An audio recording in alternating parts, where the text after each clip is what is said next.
Ang gingharian sa Dios dugay na kining gisgutan ni Ginoong Kristo. Ug ngani iyahang gisugo ang iyang mga tinun-an nga ampuon ni. Hangyoon ang Dios nga moabot ang gingharian. Pero sa unsa gihimo ni Ginoong Kristo ang paghangyo sa iyahang mga tinun-an? Dili lang basta wala lang basta mo ingon si Jesus nga hangyoan ninyo ang amahan nga ipadala ang gingharian.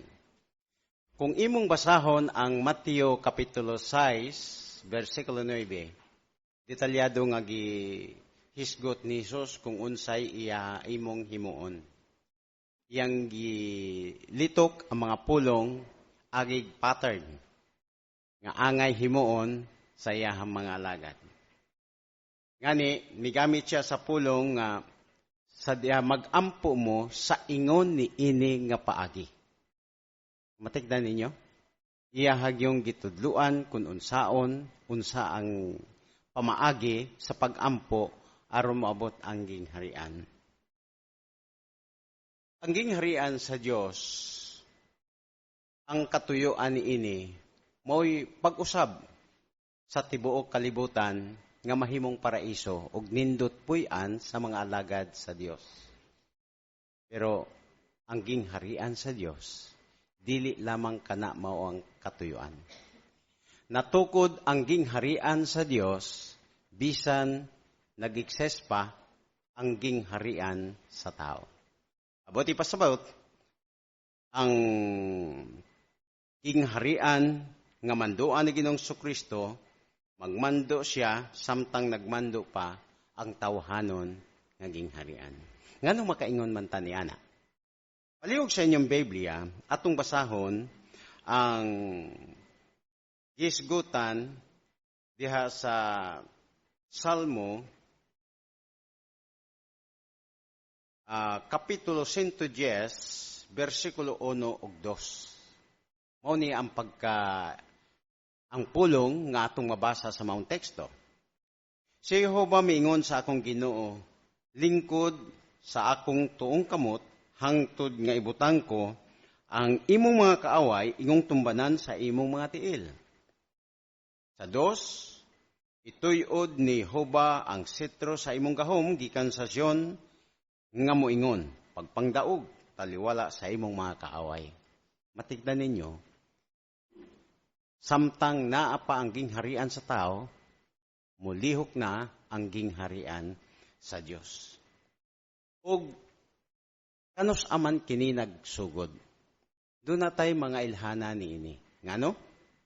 Si Jesus mismo ang nagpahibalo kanato.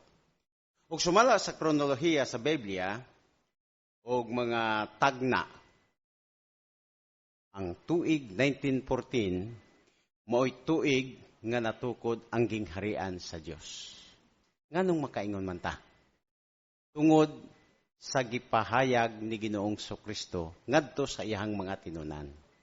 Matikdi ang giingon diha sa Mateo kapitulo 24 versikulo 3. Ang mga apostoles sa dihang gitudluan sigingnan sila nga pagampo mo hangyo ang Dios nga moabot na ang gingharian, interesado sila kung kanus anak siya moabot. Ang ilahang pangutana kang Ginoong Kristo mao ni. Palihog sa inyong Biblia, Mateo kapitulo 24, versikulo 3. Samtang naglingkod siya sa bukid sa mga olibo, ang mga tinun-an miduol kaniya nga sila ra. O nangutana, sultihi kami kanus kini mahitabo ug unsa man unyay ilhanan sa imuhang presensya ug sa hinapos sa sistema sa mga butang. Unsay pangutana sa mga apostoles? Unsay ilhanan sa imuhang presensya? Giistoryahan sila ni Ginoong Kristo kung unsa ang ilhanan sa iyahang presensya. Pinaagig mga hitabo. Unsang mga hitabo ang iyang gipahibalo ngadto kanila nga mahitabo sa naa na siya niya ng maong panahon o naa na ang presensya o kahapit na ang katapusan. Isa-isa ho nato ning upat. Dunay upat lang, bisan sa kadaghan nga gitulti ni Ginoong Kristo, pero atong hisgutan ang upat lang ka mga tagla. Ang tagna sa nga gihisgutan ni Ginoong Kristo, ining niya sa Mateo Kapitulo 24, versikulo 7. So, mao ni ang ilhanan nga nahibaluta nga moabot na o naa na ang presensya ni Ginoong Kristo. Nga nakita nato, kining maong mga ilhanan, nagakatuman na sa ato ang panahon. Klaro kaayo, muna'y pamatuod nga kita, dili gyud mapakyas o dili mo sipyat sa paghuna-huna nini. Ngano? Tungod sa maong tagna. Unahon na to ang tagna, kining ang nasod, mutindog batok sa nasod, ug ang gingharian batok sa gingharian. Kinigisgutan sa Mateo Kapitulo 24, versikulo 7. Tinuod ba ni? Niya. Milyon-milyong tao ang namatay sa mga gubat sa miaging siglo. Mao ni ang obserbasyon. Ug nga ni usa ka Britanikong historyano, misulat siya, nahitabo sa ika-20 siglo ang kinadaghanan nga pag-ulag dugo sa nahisulat nga kasaysayan. Sa ika-20 siglo, no? Kadto mo'y usa ka siglo sa halos walay undang nga gubat, kay kanunay nga may organisadong pagpakigubat sa usa ka bahin sa yuta, gawas lamang sa pipila ka mugbong mga yugto. Ug gani, dunay taho ang World Watch Institute nga nag-ingon, 3 ka pilo ang gidaghanon sa mga tao nga namatay sa gubat sa ika-20 siglo, dunay comparison, compare sa tanang gupat sukad sa unang siglo AD. Yadong unang siglo AD, hangtod sa 1899, ang gidaghanon sa nangamatay sa gubat niadto, i-times 3 nimo na. Ug maunay namatay sa ika-20 nga siglo. Makaingon ka ba nga tinuod ang giingon ni Ginoong Kristo? Oo. Tinuod yun ang giingon ni Ginoong Kristo nga moabot ang panahon nga mga nasod maggubat ni anang panahon nga anaa siya, anaa ang iyang presensya. Pero ngano nga nahibalo man ta nga kining 1914 maugyod ang petsa. Kung atong balikan ang teksto diha sa Pinadayag Kapitulo 12, versikulo 10 ug 12, tukma ni nga nahitabo sa tuig 1914 niya. Sa Pinadayag Kapitulo 12, versikulo 10, kiniingon, og nakadungog kog tingog, kusog nga tingog dito sa langit nga mingon. Aniya na ang kaluwasan og ang kahum og ang gingharian sa atong Dios ug ang awtoridad sa iyang Kristo.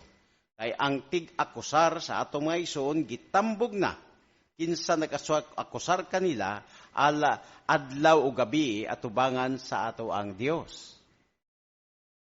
Sa 12 kinagingon, tungod niini paglipay mong kalangitan ug kamong nagpuyo niini, alaot ang yuta ug ang dagat kay ang yawa na naog kaninyo nga may dakong kasuko kay nahibalo siya nga mubo na lang ang iyahang panahon. Kita ninyo?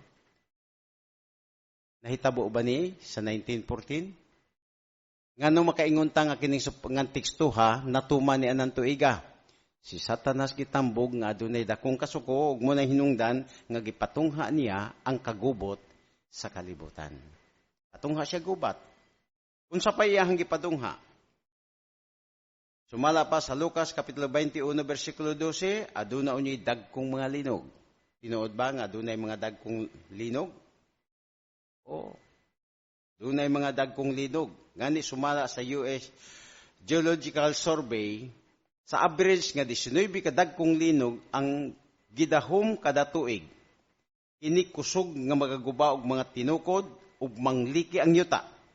Ug sa average sa kada tuig mahitabo ang kusog nga mga linog nga ang mga tinukod mas bugos nga mapayhag. Ay lang obserbasyon na ug mao na ilang report ug tinuod na nga nahitabo. Unsa pa?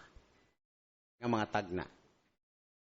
Adunay kanihit sa pagkaon. May imagine mo, makahuna-huna ka nga dunay kanihit sa pagkaon. Nga kung imong tan-awon ang mga tigduki-duki, ang abot sa pagkaon, dakog pag-uswag sulod sa milabay nga mga 30 ka tuig. Ug tinuod na. Suroy ka diha sa Monteverde, daghang kayong bugas. Suroy ka sulod supermarket, daghang kayong pagkaon. Pero nganong nihitman ang pagkaon? Tungod kay ang mga tao walay kwarta. Libuan ka mga tao nga walay igong pangita, ug ngani sumala sa report, kapig usa ka bilyong tao ang nabuhi sa kinitaan nga pila? $1. Mabuhi ka ta na. Kung kita mo kita lag $1 sa isa ka adlaw, pero bilyong tao ang dunay income nga ingon ana lang sa pobre kaayo nga mga nasod. Ug mo nay hinungdan nga usa kada sa tuig, kada tuig 5 ka milyong bata ang mamatay tungod sa kakulang og pagkaon. Dali mataptag sakit tungod sa kakulang sa ilahang pagkaon. Tinuod ba nga nihit ang pagkaon? Oo, mao nay buti pasabot ni Ginoong Kristo. Nga dunay daghang mamatay gumikan sa kanihit sa pagkaon, gumikan sa wala sila kayoy ay saktong kita. Imagine mo nang $1 lang imong kitaon sa isa ka adlaw. Ug sa ubang nasod, daghan kayong yun ni ana ang himong nahitabo. Ang kahimtang sa mga tao. Unsa pa? Aduna unyay mga kamatay. Ang kamatay ipahinabo na pinagig mga sakit. Ug tinuod na. Bago pa natin na-experiencehan gani ang COVID-19. No? Bago lang ta nga nakagawa sa atong mga balay, nga makasuroy ta sa atong mga higala. Ug gani, sumala pa sa report. Daghan kaayo ang mga bag-ong mga sakit. Pero andaan nga mga sakit na aghapon. Panlitan, kini sakit nga mga tisis, malaria, suka kalibang. Matingaman ta nga atong isuon, siya namatay man siya. Suka kalibang. Dili gihapon ka kumpiyansahan ang daan nga mga sakit. Pero dunay daghan kaayong nadugang nga mga sakit. Sobra 30 ka sakit ang nadugang nga halos dili pa matambalan. Yung nahuna lang tanong nga COVID-19 raman siguro. Age raman siguro. Pero ma-imagine mo, 30 kapin nga nidugang nga mga sakit nga dili matambalan ug hinungdan daghan ang namatay tungod sa sakit. So natuman ang gitagna ni Hesus ug nahitabo kini sugod ni adtong tuig 1914. Ug klaro kayo nga ni anata sa takna sa adlaw nga ang presensya ni Ginoong Kristo anaa ug nagsugod na siya sa pagmando sa iyahang gingharian. Natuman ang giingon diha sa 2 Timoteo kapitulo 3 bersikulo 1 nga naata sa panahon lisod sa gumangon nga mao'y timaan sa katapusang mga adlaw. So ang gitag ng kalautan sa yuta makita diha sa kasakitan sa mga tao sa pagkakaron. Atong mamatikda na labi na kay sige tag paminaw og mga balita, makita nato ang tinuod nga nagakahitabo kana. So makaingon gyud ta nga ang gingharian sa Dios nagsugod na sa paghari. Naglungtad na. Pero pangutana, na ba'y gihimo ang gingharian sa atong panahon? Oo, naa. Unsa may unang gihimo sa gingharian? Unang gihimo sa gingharian maong pagtigom sa iyang mga sakop. Kita dinhi, dili ta managsama o gidak-an. Dili ta managsama o tribo. Pero nganong nagkahiusa ta? Epekto kini sa pagpasakop nato sa gingharian. Sa pagsangyaw sa maayong balita ngadto sa mga katawhan. Ug gani, tungod sa kugi nga mga buhat sa mga alagad sa gingharian, Niadtong miaging tuig, migugol ta og 1.7 bilyong oras para lang nga maduol, maadto mga tao, matabangan, aron gumahimong sakop sa gingharian. Gihimo nila ng maong oras sa pagsangyaw sa kanataran. Ang sinulat nga mga balaod, doon na pod. Pero asa man nato makita ang sulat nga mabalaod? Gingharian man di ba? Kung doon ay kahikayan, doon na po'y balaod nga ginasunod. Unsa may balaod nga ginasunod nato? Ang gisulat diha sa pulong sa Dios, ang Biblia. Matig din ang gisgutan diha sa Salmo, Kapitulo 19, versikulo 7. Paliwag sa inyong Biblia, Salmo 19, sa 7 kiningon. Ang balaod ni Jehova hingpit, nga nagapasig-uli sa kusog, ang pahinumdum ni Jehova kasaligan, nga nagahimong maalamon sa walay kasinatian. Sa maunay gisunod sa mga alagad sa Dios o sa mga sakop sa gingharian, ang pulong ni Jehova nga mao ang Biblia. Karon, unsa ang mahimong kahimtang nato? Sumasa atong gisgutan ganina, ang gingharian sa Dios matukod samtang nag-exist pa ang gingharian sa tao. Klaro kayo ang balaod nga nasulat diha sa Biblia nga angay natong himuon asa tamo lugar. Magpasakop ta so duhay atong pasakupan ang gingharian sa Dios ug ang gingharian sa tao. Unsa ang atong pagpasakop sa gingharian sa Dios? Ang atong pagpasakop sa gingharian sa Dios mo'y bug-os. Tanan nga sugo ni Jehova kung mahimusundon jud nato na. Apan ang atong pagsugot sa gobyerno sa tao maoy relatibo. Muna gisgutan diha sa Lucas, Roma kapitulo 13, versikulo 1, versikulo 7. So, walay conflict. Maayo ba ang epekto?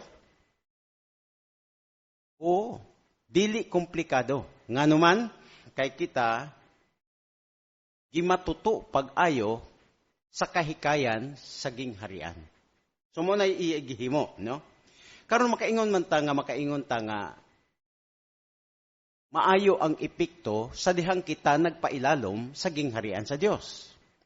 Adili ta mo historya sa ato ang kaugalingon. Bisan kita makaobserbar man gyud ni ana nga dako kay tagkausaban sa atong kaugalingon nga kaniadto tinganing mga bayulintin pipila kanato, mga tikasan, kawatan, kriminal. Pero sa dihang naa ka na sa gingharian sa Dios, ilahom sa gingharian sa Dios, nagsunod ka kung unsay balaod nga nasulat diha sa Biblia. Dili ba? Niya, atong matikdan ang giingon sa mga opisyalis nga matikod sa ginahimo sa mga saksi ni Jehova. Pananglitan ang Dos Tempos sa Italia, nagtaho. Ingon ini, ang mga tao nga dunay mga kauban sa mga trabaho nga mga saksi ni Jehova, naghubit kanila ingon nga matinud-anong mga trabahador. Kumbinsido kaayo sa ilang pagtuo nga murag maunalay gisigihan nila hunahuna. Nga di ba nga naata sa trabahoan ato isgutan kung unsa gyud ato ang gitudlo sa ato diha sa Kingdom Hall. Atong i-share magod magsangyaw. Una ingon sila nga bisag unsay ko anon maurag ilahang istoryahan. Pero ingon nila bisan pa ni ana, sila takos tahuron tungod sa ilang moral nga integridad. Nawa. Kita nimo? Ang ilang namatikdan. Karon dito ta sa Argentina, Herald sa Buenos Aires sa Argentina. Matud pa sa report. Latas sa katuigan, ang mga saksi ni Jehova napamatud ang kugihan, seryoso, madaginuton ug mahinadlokon sa Dios nga mga mulupyo. Mo na ilan na matikdan sa mga saksi ni Jehova. Pero dili biyat na ingana sa una sa wala pa ta mahimong saksi. Di ba? Pero mao na nay ilang namatikdan karon. Ang usa ka eskolar nga si Sergi Ibinenko ni gingon, ang mga saksi ni Jehova ilado sa tibuok kalibutan ingong mga tao nga masinundanon kaayo sa balaod. Mo na iyahang gingon. Ug ilabi na silang maayong tinamdan sa pagbayad og buhis. Tanan gyud ta, di ba? Doon na tayo sidula, nagabayad ta og buhis kung doon na tayo negosyo.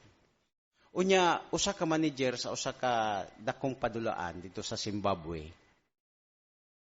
Na siya na matikdan. Kay katong ilang pasilidad, dulaan gani itong mga kuan, bisag unsa na lang mga pamalikas ang ilang madungog, paggawas, hinlo pag-abot, paggawas nila, hugaw kayo ang mga establishmento. Pero unsay ginaingon ni ining usa ka manager, dihang gigamit kini sa mga saksi ni Jehova maong establishment o isa ka dulaanan. Ingon niya sa usa ka manager, nakita nako ang pipila sa mga saksi nga namunit og papel ug nang limpyo sa mga kasilyas. Ang dapit nga pasundayaganan gibiyaan nga mas hinlo ang maong lugar.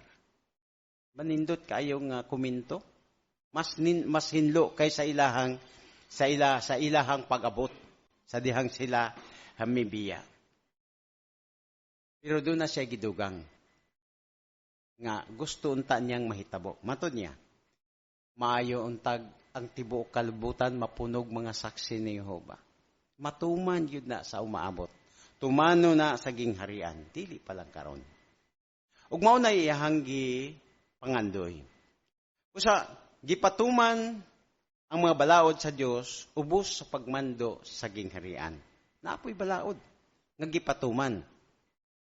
Bisan din sa inyo ha tingali matigdan ninyo kun dunay tinuyo nga mohimo og sala. Unsa may himuon og dili mahinulsolon palagputon sa kongregasyon. Di ba? Ug mo na hinungdan nga dunay mga igsuon nga napalagpot diha sa kongregasyon. Pinaagi sa binase sa Biblia nga mga publikasyon, ang bantay ng turi ug pagmata, si Jehova nagtudlo kanato kung unsaon pagkinabuhi ni ini nga panahon. Og aron nga mahimong masinangkapan ang iyang mga alagad, unsay iyang gihimo? Naghimo siya og tsukratikadhong edukasyon aron sa pagpasiugda sa pagpanudlo. Ug aron matabangan usab kita nga mahimong hanas ug mahiatiman nato ang aton tagsa-tagsa ka mga responsibilidad. Pananglitan, hisgutan nato ang pipila lang ka mga eskwelahan nga giorganisar sa gingharian sa Dios. Pananglitan. Kung moboluntaryo ka sa Bethel, doon na gitawag og Bethel Entrance School. Unsay katuyuan ni ana? Ang katuyuan ni ana nga tunghaan aron tabangan ang bag-ong mga Bethelite nga magmalampuson sa ilahang pag-alagad. Lain pa, ining Kingdom Ministry School. Ang Kingdom Ministry School, eskwelahan ni nga gihikay sa governing body alang sa mga ansyano o sa mga ministerial.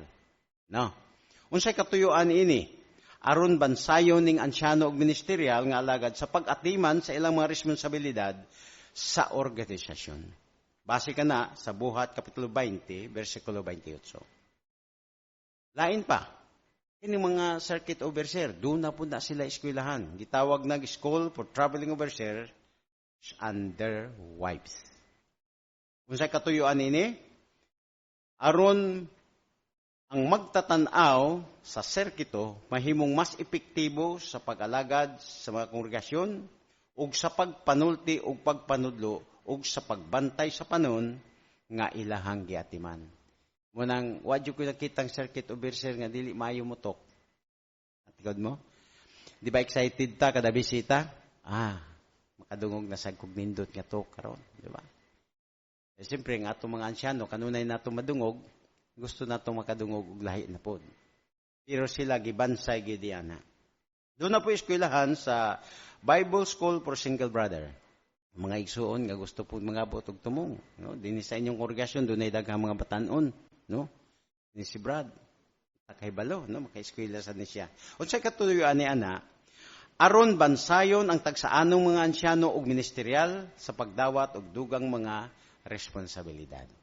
No? Ug epektibo sila kung asa sila ma-assign. Doon na po'y Bible School for Christian Couple. Mga minyo nga walay mga anak, daghan po siguro diri sa inyo. Maayo nga mga buot mo ini nga maka-eskwela mo sa Bible School for Christian Couple. Unsay katuyuan ini? Aron hatagag linaing pagbansay ang mga magtiayon aron mas bug-o silang magamit ni Jehova og sa iyahang organisasyon. Doon na ang katuyuan. Indot ang katuyuan, di ba? Doon na po'y Watchtower Bible School of Gilead. Kung sa may katuyuan ini, makita na to sa streaming, no? Ang mga estudyante, niya usahay, murag mag-imagine ta, nindot puntag naka-eskwela ko. Muna'y mga kahikaya ni Jehova, ang katuyuan niya na, pagbansay sa mga pioneer o sa ubang bugos panahong mga alagad, aron mahimong misyonaryo. Napa? Kanang naa sa branch, pa-eskwelahon po na sila. Ang tawag sa ilahang pag-eskwela mo ay School for Branch Committee Members and their Wives. Ang tuyo niya na, aron ang mga membro sa branch o membro sa branch committee mahimong mas epektibo sa pagdumala sa mga puy-an ng bitil sa lain-laing mga departamento. Gawas diya na nga edukasyon, kita nagahimo pud og pag-edukar sa mga tao nga atong ginasangyawan. Nagahatag ta og libreng pagtuon. Tingali pipila ka ninyo dinhi, doon ay pipila nga gitun-an sa Biblia, bahin ka sa kahikaya ni Jehova sa pagpanudlo. Doon na tay mga nasangyawan, nga gibalikan nato, o tingali na himo na pong mga alagad ni Jehova, karon kauban nato. Ug ikalipay, di ba? Apil na sa kahikayan sa gingharian, nga ang tanang trinitrisado sa tibuok kalibutan, mahimong bahin sa gingharian. Og dili lang ginatos o thousands, kundili minilyon nga mga estudyante sa Biblia, ang gidumalahag pagtuon matag simana. Kung doon na kayo gidumalahag pagtuon sa Biblia, usa ka nga nagadumala niya na. Kumusta tong wala? Ana agyapon. Nga naman. Di ba ka nang gi-Bible studyhan sa imuhang igsuon? Mo bisita man dire? O di ba igsuon dire mo share mo kag isa ka teksto sa iya. I-appeal ka nga nagdumalag pagtuon sa iya. Usahay kung matapad sa imuha, imo po ipakita kung unsa tong gisitar diha sa entablado. Kitang tanan nakigbahin ni ining bulotong pagministeryo ug nahimutang bahin sa gingharian ni Jehova. Ang atong publikasyon dako kayog tabang, kinibantay ng turi ug bantay ng turi ug pagmata. Abi nimo gihubad na ni siya, mabato na ni siya og kapig 600 ka mga pinulungan. Matag simana na, no? Pinulungan nga gigamit nato every 3 months man siguro, 4 months. Yun ni ana, no? Doon na tay, mo na nga ang atong bantay ng turi, doon ay number 1, number 2. Kana siya, dako kayog tabang sa atong buluhatong nga pagministeryo. Ang gingharian sa Dios dili lang ingon nga gipasagdan. Doon na pud siya makitang organisasyon, na representante sa maong organisasyon. Kinsa man ang mga representante, o kinsa man ang nagpili ini. Palihog sa inyong Biblia, basahon ragod nato ning gisgutan sa Salmo, Kapitulo 45, versikulo 16. Nga makaingon ta nga doon nagigipili nga mga prinsipe diha sa kongregasyon. Kung naana, sa versikulo 16 kinagingon, ang imong mga anak mupuli sa imong mga katigulangan. Itudlo nimo sila ingong mga prinsipe sa tibuok yuta. Ang ubang hubad, naghubad nini, ikaw magtudlo og mga prinsipe sa tibuok yuta. Kinsa man ning ikaw nga gisgutan dinhi? Si Ginoong Hesukristo. So kinsay nagpili sa mga prinsipe diha sa kongregasyon? Si Ginoong Hesukristo. Busa tagaan nato sila og pagtahod tungod kay naghimo sila sa pinakamaayo parang sila ang manubag kang Jehova. Mao na mga ansyano diha sa kongregasyon. So makita ninyo, doon ay nagapanguna. Pero mangutana ka, doon na ba'y bayad? Dahil ba'y sweldo? Wala. Ug ang gingharian sa Dios sa pagkakaroon, nakita na nato. Na-witness na nato ang epekto sa gingharian sa Dios sa ato ang kinabuhi. Ang uban, dulot bukog yun nga misalig sa ilahang mga gisaligan nga mga mga politiko. Pero pag abot sa panahon, kaya ang mga saad wala matuman, nahigawad sila. Wala sila makapahimulos og maayo. Pero kita, nakapahimulos ta pag-ayo. Ug nahimo nato gikalipayan ang pagkabahin sa gingharian ni Jehova. Ug mao kanay gihimo karon sa gingharian sa Dios. Nahimo tang nausab, nahimo tang maayong mga alagad ni Jehova. O sigurado, bus sa gingharian sa Dios, ang tanan nga gisaad ni Jehova diha sa Biblia, ato gyud kanang mapahimuslan.